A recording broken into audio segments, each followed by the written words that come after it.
Grapevine podcast with your host, Uta Mitchell. Friends, it's been seriously such an exciting few weeks. I have about 10 women lined up to be interviewed for this podcast, and it's really kind of crazy. So, thank you so much for those of you who have recommended guests to me. I really, really do appreciate you. And I'm very excited about today's guest, who is a psychologist turned wine specialist who has an amazing story to tell. So, welcome to the show, Nia Ruth. Amazing. Thank you so much for having me. So excited to be here. So, you do have quite a story to tell because you did not plan at all to work in the wine Not even industry a little initially. bit. So, tell us what you were originally doing and where and how that all came to be. Yes, of course. So I started graduate school in New York City. And when I was there, I had a lot of opportunities to travel. So, really, my love for wine is very much connected to, I feel like everybody kind of has a way that they fell in love with wine. For me, it's through traveling. I would travel to Europe, to South Africa, to kind of all of these really, really exciting places. And before I knew anything at all about wine, my first question was always, okay, we're going to Barcelona. Google, where do they make wine near Barcelona? Dragging my friends out to the vineyards. They loved it, but none of us really knew what we were doing. It was just a beautiful place to be. We were meeting incredibly talented people that put their heart and soul into creating this Mm. product, and it was just such a just really kind of cool, fascinating experience that I really clung on to and really made sure that I engaged with when I went to every single place that I traveled to. But what really started to happen was I realized I was like, you know what? I'm having all these amazing experiences, but I don't fully remember every single detail from all of these, wine tours and tastings and vineyards that I'm visiting. So I that was, and I would go to restaurants in New York and there's these, seemingly fantastic wine lists, but I was like, oh, I've been to that region. I'll order this wine. But then I'm eating a food that I realized completely clashes because I just didn't, I just like wanted to be better at just living my normal wine life is kind of how this all started. So after Right. graduating graduate school, so I got my PhD in psychology at NYU. So after finishing that, I moved to San Diego for my first job. So I worked in research and consulting. I was doing anti-poverty research and kind of looking at the relationships between government programs and household income for children and educational outcomes for children. And I absolutely loved this work, but going from that basically 24-hour workflow as a graduate student into just a job that was like 9 to 4, I would get home and I'm like, what am I doing with my time? Like, this is too much time to watch Netflix. I only need to watch Netflix for like a 20-minute episode of something, if at all. So I was like, you know what? I've been thinking about this for years. Why don't I just take a wine course? So that's how I really started to, just kind of solidify. Honestly, Gotcha. by the second week of the course, I was like, okay, so can I just get like certified? I'll just do the lowest level. Like, I'll just do the easiest thing because I'm not like doing this for something. It's just for myself, but why not learn about it and be able to put it towards something? This is this like crazy overachieving graduate, right? Like this grad student, like this all is kind of like making sense, right? So I just like, Right. and nothing has changed. So I just am like, go, go, go all the time. So I Right. decide to do that while I'm in San Diego. Also, being in San Diego, I have access to tons and tons of some of the greatest wine God. regions in the country. So that Oh, for was sure. really fun, just again, casually going with friends, but also learning, on the back end. So kind of becoming that person in the friend group that's able to, pick the wine for the table, going to the wine shop if we're having, a little like engagement party or something like that, and being the person that's, in charge of the wine. So from there, I thought again, doing a little too much. I was like, okay, why don't I start like a blog and start actually just writing about wine? This is, I coming, from grad school for my career, like I love writing. So I thought it would be Right. fun to just kind of document and also a way, when you write something down, it helps to solidify your learning. So I thought that it could Yeah, kind of for be sure. dual purpose. So I created an Instagram account that was linked, to a blog, and it was just again for fun. But through that, I ended up making so many local connections in the San Diego wine industry.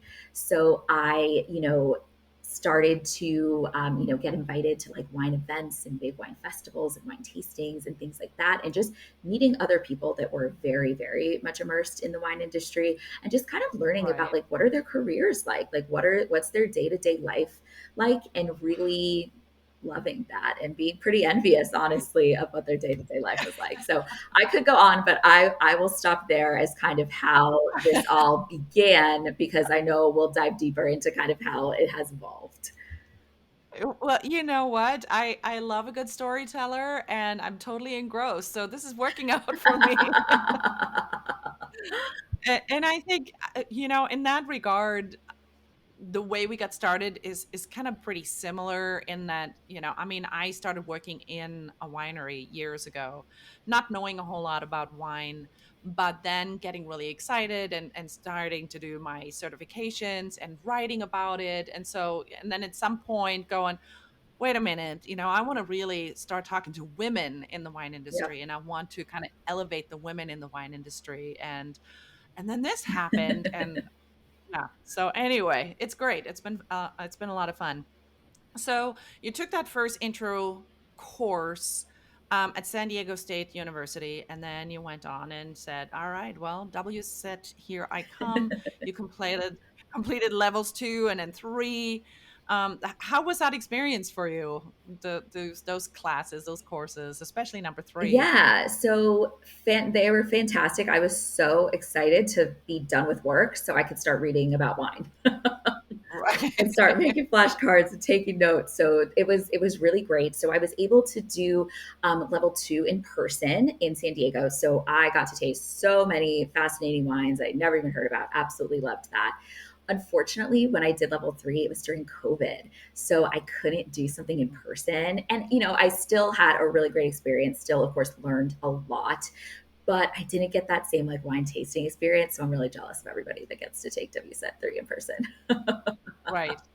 Yeah, mine was just a little bit later. I think we were the first class back in the Oh, that's classroom. perfect. And so initially everybody was still wearing masks, and so we were able to get the masks off and to do our quick little tasting and put that back on. And then at some point towards the end, that was not even required anymore. And so it did feel weird, like coming back for the first time, doing it without a For mask sure. and going, should I even be doing this? Right? Oh, yeah, for sure. We all had no idea what we were doing back then. Yeah. Yeah, exactly. Yeah. So level 3 and diploma, is it on the horizon for you, or are you happy where you're You know at? what? I view WSET diploma as a PhD in wine, and I think I'm okay with just one PhD. Like I've already been through it. Honestly, if you would have heard me back when I was actually in my PhD program, I was like, I will never sit in a classroom again. I will never learn again. I am so over just all of this. This is so hard. This is taking so much time. And then next thing you know, a year after I graduate, I'm like back in a classroom, loving my life even more.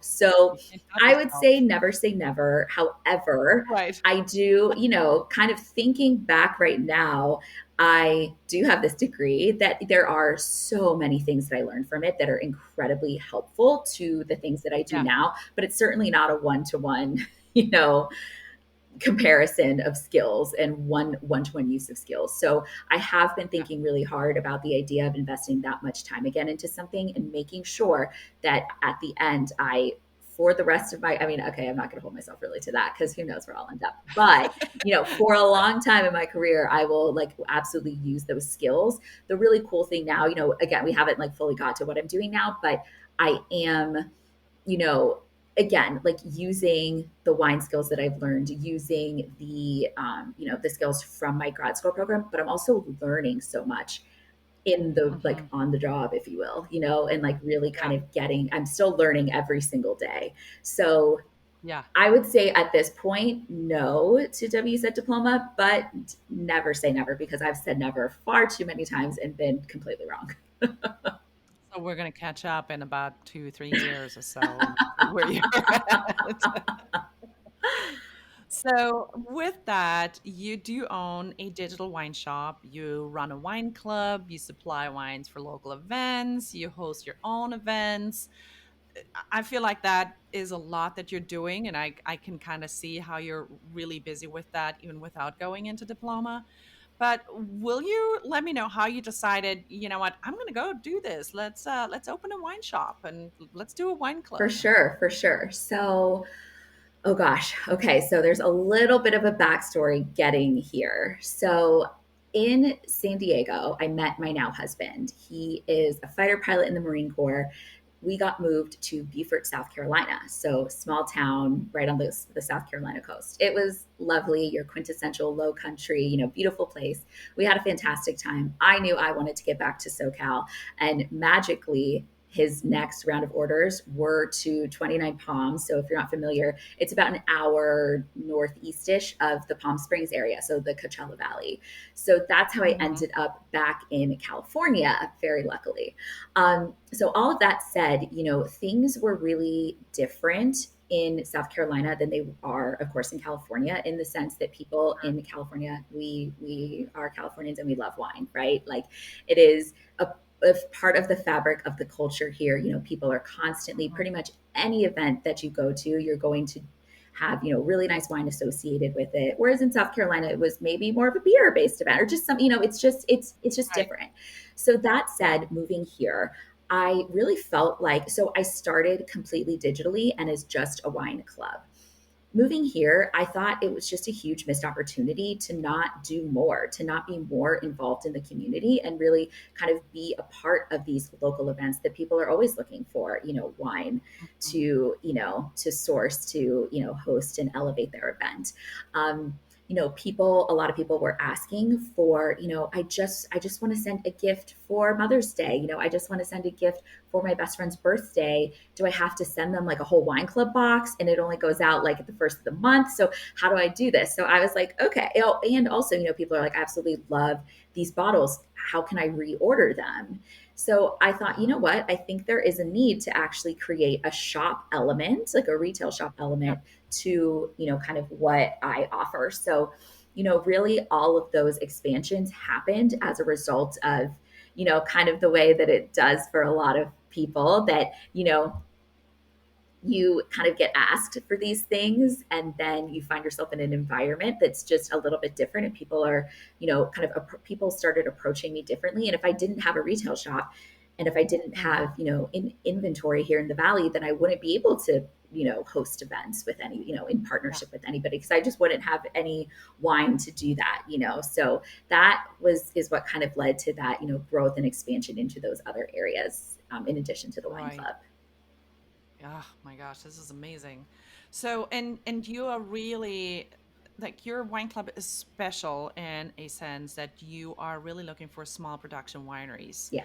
So, tell me about that. Yes. So my passion, going all the way back to the beginning of our conversation about wine travel, and like really visiting these vineyards, my passion is visiting these vineyards, drinking the wines of small producers. What I really wanted to do. So, people, before I started any of this, people would, of course, be asking me for wine recommendations. And I'm like, you know what? You're not going to, the thing that I would suggest you drink, it's not at Total Wine. It's certainly not at the grocery store. These are Mhm. things that are, they are difficult to find. They're maybe using low intervention, practices and processes in the vineyard and in the winery.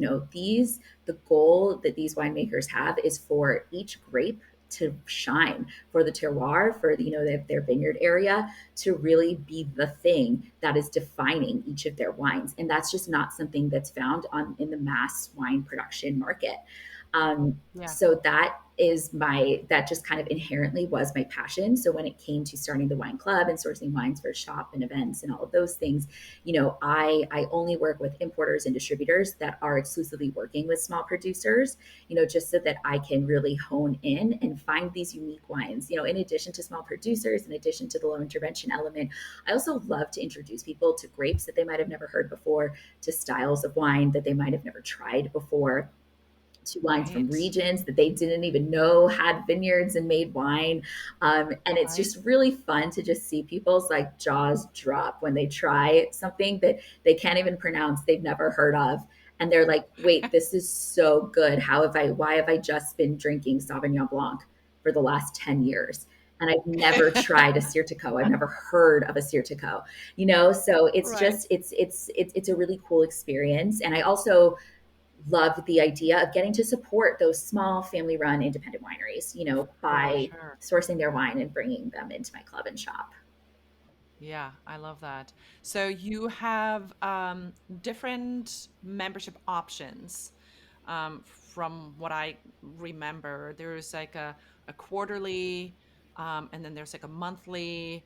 Can you talk a little bit about these membership options? How many bottles of wine can people expect? Are they curated? Is it just like you decide what you're going to be sending out at each one of them? Or tell me about that. Yeah. So, you know what? I actually very recently have made the decision to kind of only offer a quarterly club. So I did offer monthly and quarterly, but you know, with the idea of just really being able to source like the highest quality wines and just thinking about my time as a small business owner and really being able to hone in on, you know, working with local small businesses for, you know, to host events and being able to find wines that are, you know, perfect for bundles and gifts and things like that in the wine shop, and you know, really getting to find these just like really unique and interesting wines. I actually now only offer a quarterly wine club membership. Oh, okay. All right. Well, I might have to sign up for that. I would love to have you. So then, to get into the events that you're Yes. hosting, what kind of events are those? Like, is that a regular thing that you do? Yeah, so they're really all over the map, honestly. So, for example, last week, a you know connection that I had made locally. She's an artist. She had an art show, her very first one, and she approached me and asked me if I would pour wine at her art show. So, you know, I went there, and it's just so cool to meet, you know, because these are people that you know, I have never met before in the valley. The valley, I should say, the Coachella Valley is like a Right. very small town vibe, even though it seems like this, you know, big like resort vacation destination. It is, but for locals, it's actually a really small town. So that's kind of another thing that I should say that I love about, you know, or you know, co-hosting or supporting events is I just get to Mm-hmm. meet people that are just here Oh, locally, just have really cool and interesting conversations, right. and just learn Yeah. things, you know, about art that I didn't know, learn things about, you know, different parts of town that I'm in, which is just really Yeah. cool. But yeah, so that's just kind of, you know, one example. You know, another example is I feel like you'll totally love this. So I collaborated with two other local small business owners to create what we called or call, still very much alive and well, the Coachella Valley Women's Collective. So it is a networking group for, you know, female entrepreneurs locally here. Ah, We have a seasonal event that we host, and of course, you know, I supply the wine for it. We work with a, you know, a local business and, you know, use their venue, whether it's like a little jewelry shop or a small Airbnb or a Mexican restaurant was actually where our last event was at. So, and then we, you know, collaborate with other vendors, bring everybody together. We have a guest speaker that's, you know, a very prominent entrepreneur in the community. So we get to like learn from them, and that's been so much fun. So that's, you know, kind of another example of an event. You know, something else is I was approached by this gentleman who owns a big farm here locally, and he was like, "Let's collaborate. Let's do a wine tasting series. Let's do, you know, let's do in the fall like wine and food pairings, and then in the spring, let's talk about so and so with wine." You know, he's really dialed into wine in the sense that he is a big wine lover, but he doesn't really like know that much about it. So he's super excited to, you know, get to host like 50, 60, 70 people, you know, for these big, you know, kind of like communal style tastings. So just, you know, lots of kind of different things. Honestly, I feel like in my Instagram DMs, there's multiple people per week, you know, asking, you know, hey, will you do this event for me? Hey, can I buy a case for my cool. upcoming this, that, and the other? Which so it's been really, really cool to, you know, make those Yeah. local connections, get out in the community, and really just get to meet people and chat, which is my favorite thing, to just chat about Wow. wine. Yeah. Oh my gosh. And I love that people are so open to that kind of For stuff, sure. especially guy with the farm, just kind of stepping outside of the box and deciding to do something else. Yep. I mean, how cool is that? Yeah, because he know he normally does like weddings and quinceañeras and things like that. And so he's like, Yeah. you know what I want to do for me is I want you to do this wine tasting. So Right. this is going to be fun for me. I love that. Well, all of this information, of course, is going to be in the show notes, so not to worry about that. But moving on to what you're also doing and have been doing, you used to be the wine columnist for San Diego Magazine. And I'm like, how cool is that gig? Yeah, how did you go about getting that? So I actually had a friend in San Diego that worked in PR, and she happened to know the editor at San Diego Magazine. She, her and I would talk a lot about our careers and kind of the things that we see for ourselves. And, again, like I had been blogging at that time. So, Mhm, writing about wine already. And she was like, you know what? She's like, San Diego is pretty well known for beer, like craft beer, craft breweries and mhm. whatnot.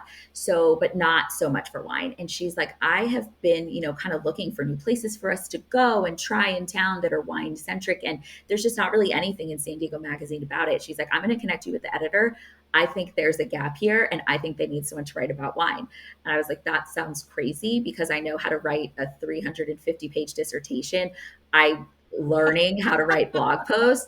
The idea of writing a story for a magazine, that sounds like way too cool for me. So we got into touch, and next thing I knew, every month I was pitching ideas, and yeah, writing. And it was really, really, it was a really cool experience. Of course, unfortunately, I left Wow. San Diego about a year later, so it's like still it's not an ongoing thing at the moment. But luckily, other Right. opportunities have come up. So Yeah, like the first piece that you have coming up for Palm Springs Live right. magazine. So, yes. So, super excited about that one as well. And again, it was just, I was at a networking event and I met this guy. He happened to be like the former editor of Palm Springs Life magazine. And I just introduced myself and I told him that I used to write for San Diego Magazine. I was like, do you have people that are writing about wine here? And he's like, yeah, sort of, but I'll put you into touch with the current editor. And I was like, okay. So, got into touch with her, pitched some ideas for stories. This was literally back in February. And then I think in June, she had like responded back then, but in June, she's like, okay, Nia, I'm ready for you. I love your idea about XYZ. Can you do it in 2 weeks? Like, and have it done in 2 weeks. Uh, And I was like, you know what? Yes. Like, did I actually have time to do it? Definitely not. But yeah, I was like, all right, let's do it. So it's about the restaurants with the best wine list here in the Valley. So it's like a superlative kind of oh, thing. So like best natural wine list, best wine list for California wine lovers, most extensive. So it was really fun. I, met in person with, got on the phone with tons of somms, throughout the Valley that are working at these fantastic restaurants that have fantastic wine lists. So it was really cool, again, to plug in a little bit more to the restaurant side of, like the wine mhm. and food side. Cause that's, I had been just, kind of doing wine independently so far as local, kind of events Yeah. go. So yeah, that was really cool. And then another really cool thing that happened is I got connected through somebody of somebody, how that all happens, with the local news. And the producer of the local news was like, hey, would you want to come on and just do like a monthly segment about wine? Like, teach something, talk about wine and favorite. And I was like, sure. So I've been doing that for the last few months. I just recorded last week a segment about chillable wines. And everyone, it was hilarious. Everyone in the studio is like, this doesn't sound good. Like, we trust you to talk about this, but like you got to convince us. So by the end of recording, they're all like, wait a second, this is so cool. We need to try some of your wines that, we could chill, et cetera, et cetera. So that's just been, again, just these little things that are happenstance and just, it's just all about meeting people and talking to Yeah, people. And, you never know what kinds of opportunities will come up. So that's, yeah, it's so definitely been true. fun. Well, I want to be like you when I grow up. So, and on the topic of writing, you actually wrote a couple of pieces on racial inclusivity in the wine industry. Yes. In that first one, you talk about how the wine industry is pretty welcoming in general, but you still find you're usually the only Black person in the room more often than not. And then you go into what can be done to change this. Would you, and I'm going to have the articles, of course, linked in the show notes so that people can listen to it. But would you elaborate on that just a little Yeah, bit? for sure, for sure. So the first story that happened, the editor of San Diego Magazine approached me and asked if I would just kind of write like, so this was within the week of, George Floyd and Breonna Taylor and kind of all of those things happening. So I guess back in 2020, um, kind of ask, we know that you're like, very involved in the wine industry here locally. Can you share some of your kind of like reflections and insights on, how you feel about all of this? Because I know we all remember that right after all of those, very terrible, tragic things happened, there was a huge Yeah. surge in, people caring, I guess, a lot, very Yeah. vocally and publicly about racial inclusivity in their respective industries. So I felt really honored to have the opportunity to talk about that in the wine industry and kind of share my experience and share some of my thoughts and ideas for how it could be, better because Yeah. there's not a whole lot of representation. I do think that, every, month, 2 months, I do see a new, you know, winery or tasting room or wine shop kind of pop up at some, some area around the country that is owned by a person or people of color, which is really, inspiring and really exciting. Um, I think that 3 years later, I still have the same thoughts on it. I think that it's, some of the things that make it difficult is it's very cost prohibitive. Of course, I love supporting family owned wineries. We have, oh my gosh, in Yeah. my upcoming wine club release, we have a seventh generation owned Portuguese winery that we're featuring one of their wines. Like that's so cool. But, Yeah. when you think about the current, members of those families that are running the winery, their cost barrier to entry is zero. It's a family, it's Right. handed down. So, they don't have to pay for any of the equipment. They don't have to, they're, potentially still paying for the land, but they've owned it for generations, or they've at least been leasing it for generations. So, their pricing is going to be a little bit different than just showing up today and, trying to Yeah. purchase or rent or lease whatever that land would be. So, you know, I think that the cost, number one is the cost prohibitiveness. Number two is the training, which is also, learning about wine is a rather expensive hobby or career Yeah. path, whichever path Oh you gosh. take Yeah. with it. It is not, something that you just pop in for, $100 and get to learn everything about wine. Like it's a very, very cost intensive process, especially when you start to get to the diploma level, to kind of those much higher levels. So, thinking about ways that organizations that do have those type of funds, so maybe those larger wineries, can provide scholarships, can, bring in, they can recruit at historically, Black colleges and universities to actually find those people that are interested in wine that are really, Mhm. really talented, but just don't quite have the means to, kind of get there. Because again, Yeah. once you start in these programs, once you start working at these wineries, it's all about meeting people, right? Like think about how many people Yeah. then you become connected with that could, support your dream of owning your own winery. It could support your dream Yeah. of, owning a wine shop or running, some sort of wine business. So, I do think that all ever it was funny, because when you told me we were going to talk about this, I went back and just reviewed the article. It's been 3 years and I was like, I still agree. I don't really have much to add. I think that all of that still stands. And then the second article that you mentioned, I actually approached San Diego Magazine about it and I was like, okay, it's been a year. It's summer 2021. Can we talk about whether anything has actually changed? I would love to start Yeah. reaching out to people to really kind of get to know a little bit about some of the producers that have put a lot of time and energy into you know making these changes and creating a more diverse recruiting system, et cetera, et cetera. And just see, because it was such a big, there's we all get a little skeptical when there's such a big publicity kind of hit for something. Does it fizzle Right. out over time? Are people truly invested Exactly. in this, or is it just like Yeah. the cool fad woke thing to Yeah. do, Yeah. So Is it the cool thing to do for me right in this exactly. moment? This is going to make me look good And today. And I don't yeah. really have to follow through. No one's paying attention in a year or 2 years or Right. 3 years or 5 years.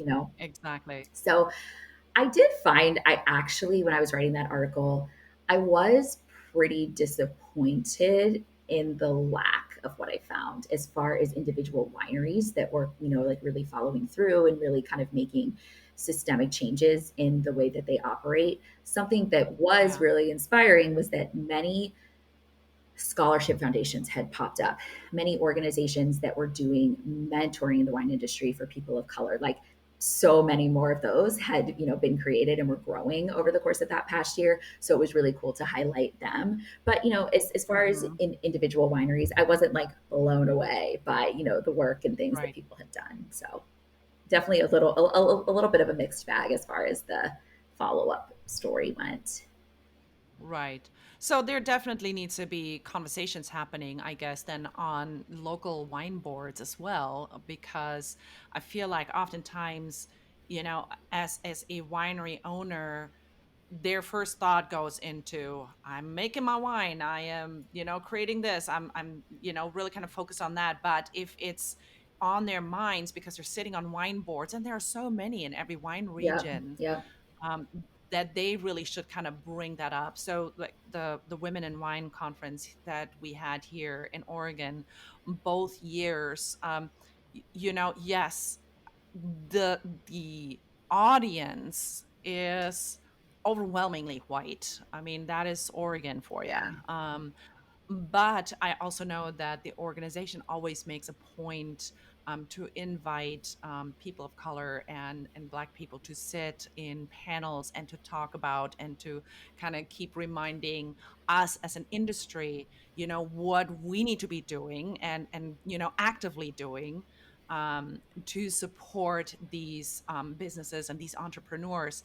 Now, when it comes to regular, wine drinkers, wine lovers, what should they do? I mean, they probably, there's going to be that person sitting there on the other hand going, yeah, I want to do something, but what can I do as just a drinker of yummy wine? Yeah, that's such a great question, and I do just want to first say that I think it's a really good idea to kind of hone in on those levers of wine conferences, like that example that you just gave, wine growers associations, wine, all of these regional wine groups. I think that's such a good idea to kind of continue to press because those groups have a lot of power, they have a lot of influence, and if that's Right. something Yeah. that people in those groups are focused on, I do think that there will definitely, things will happen, things will, kind of grow and evolve. So I think just want to say that's a great idea.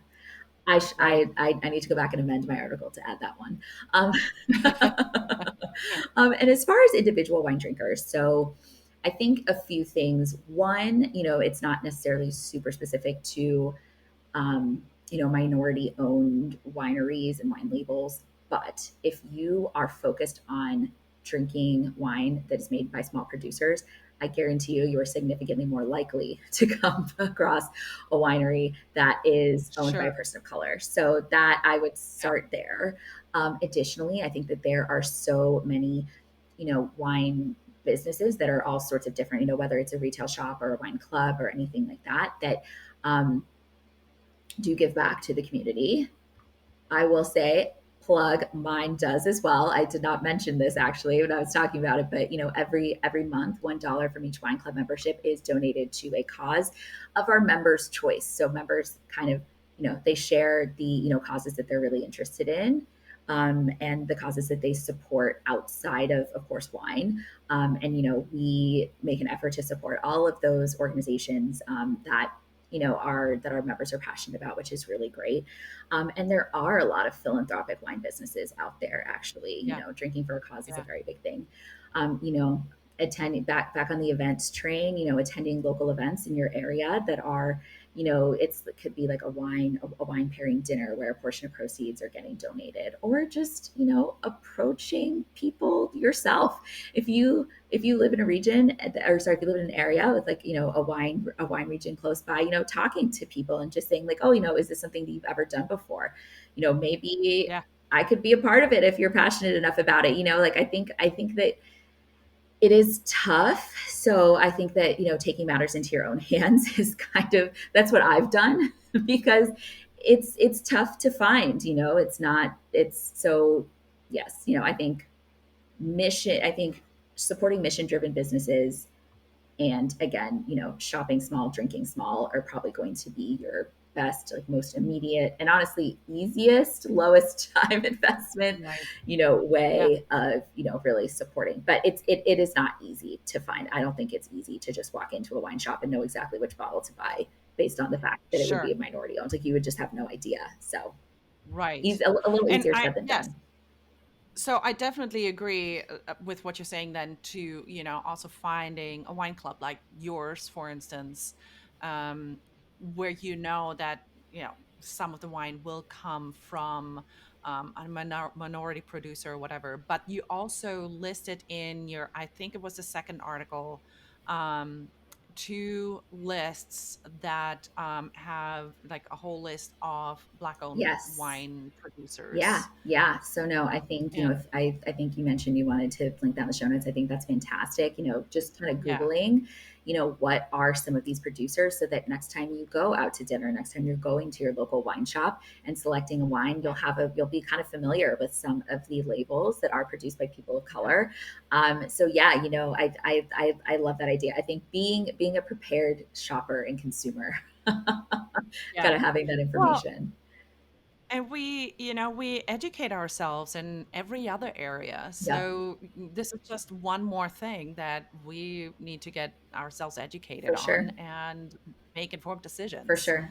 I totally agree. So yeah, yeah, I will definitely put that in there. Those articles are both really great. So they'll be in the show notes, of Thank course. you.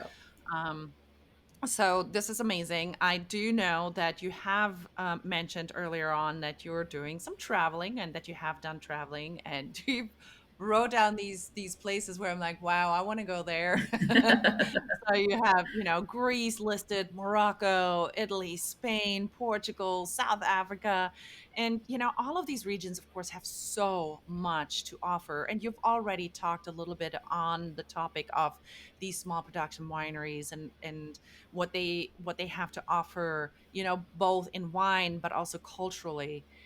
What regions would you travel back to, if you went on a trip tomorrow and somebody said, here's a ticket, go anywhere you'd like? So this is such a funny question. I had a dream last night that I moved to Italy, and the first thing I said to my husband this morning we woke up is, I, th- I think we should move to Italy.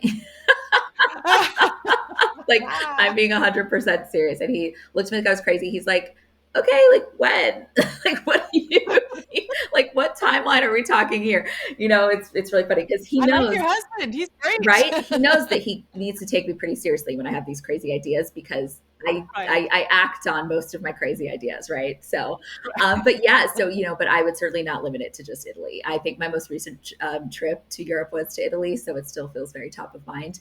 But I mean, in short, and all of those places, they're all so fantastic. There's so much to learn in every country, and it's just between all the different regions that exist in each of these different countries. I have not even touched half of them, probably more than half of them, based on the traveling that I've had the opportunity to do so far. There's always more to Yeah, see, always more to learn.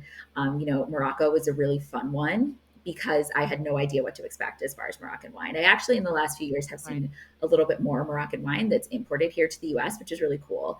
But prior to that, I hadn't really had wine from Morocco, and I had the opportunity to meet with one of the top sommeliers at one of the top hotels there. That a friend and I were staying at. It was just a really cool experience, and he had hosted this private wine tasting for us. So I really got to understand and learn about the French influence on the Moroccan wine industry, and like just these things that I had just Mhm. never learned before that you don't learn in your wine training, out of your textbook, Right. just really to have Yeah. those immersive experiences. So honestly, anywhere, everywhere. There's also outside of that list hundreds of other places that I want to go as well. So it's way, way, way too hard to pick. I did my Italy dream yesterday, but you know what? If I lived in Italy, think about how easy it would be for me to go to all the other places on my list. So Oh my maybe, goodness. Yeah. maybe that is a good step one. Yeah, I was even just thinking about, I went to, Burgundy last year, but there's so much more just to discover in Yep. France. Oh my gosh.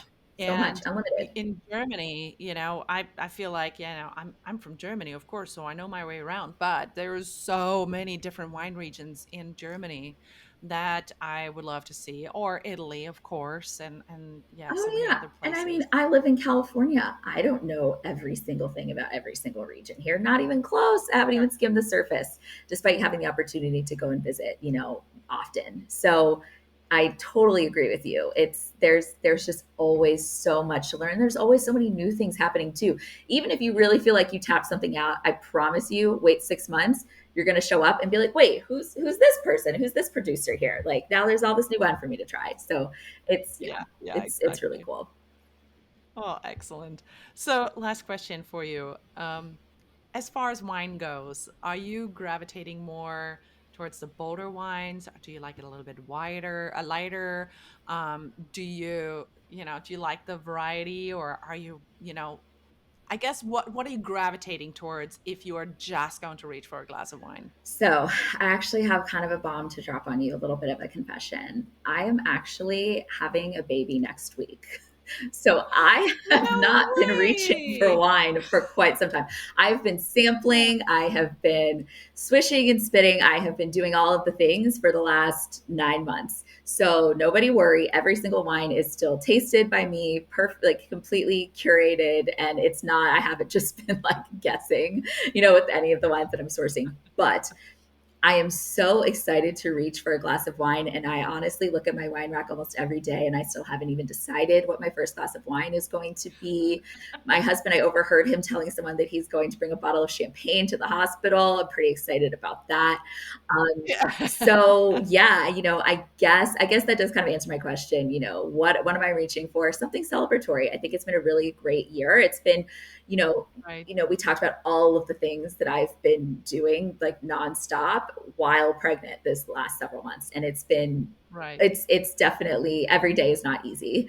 Um, but it's been incredibly rewarding and it's been a lot of fun to kind of do both of these things together. I really was so worried that it was going to slow me down and it wasn't going to allow me to, accomplish all the things that I Mhm. wanted to do. And if you put your mind to it, you can do it.